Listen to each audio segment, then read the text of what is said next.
एका क्रिकेटरसाठी त्याचा खेळ सर्वस्वी असतो. त्यासाठी अगदी जीवाच्या आकांताने प्रयत्न करून तो त्या खेळामध्ये तेवढेच मनोरंजन भरतो. असेच एक क्रिकेटर खेळता खेळता मैदानातच कायमचे क्रिकेटला सोडून गेले. ही घटना घडली उत्तर प्रदेशमधील मुरादाबाद येथे. क्रिकेटच्या स्पर्धा दरम्यान शेवटचा बॉल टाकल्यानंतर बॉलर आमिर खान मैदानावर कोसळले. त्यांना रुग्णालयात दाखल केले गेलं, पण डॉक्टरांनी त्यांना मृत घोषित केलं. आमिर खान मुरादाबादच्या एकता विहार कॉलनीत राहत होते. नॉर्थ झोनचे खेळाडू जे नुकतेच आता एका स्पर्धेवरून परत आले होते. त्यांचं वय जवळपास 50 वर्ष होतं. मुरादाबादच्या शुगर मिल मैदानावर यूपी व्हेटरन्स क्रिकेट असोसिएशनने आयोजित केलेली स्पर्धा चालू असताना शेवटचे 4 बॉल उरले होते. त्यात समोरच्या संघाला 14 रन्सची गरज होती. आमिर खानने बॉल हातात घेतला. त्यांच्या वेगवान बॉलिंगने 3 बॉलमध्ये फक्त 3 रन्स समोरच्या संघाला काढू दिले.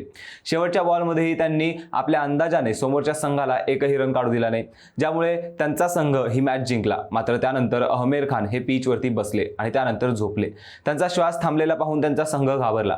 त्यांनी लगेचच त्यांना रुग्णालयात दाखल केलं आणि डॉक्टरांनी त्यांना तिथे मृत घोषित केलं.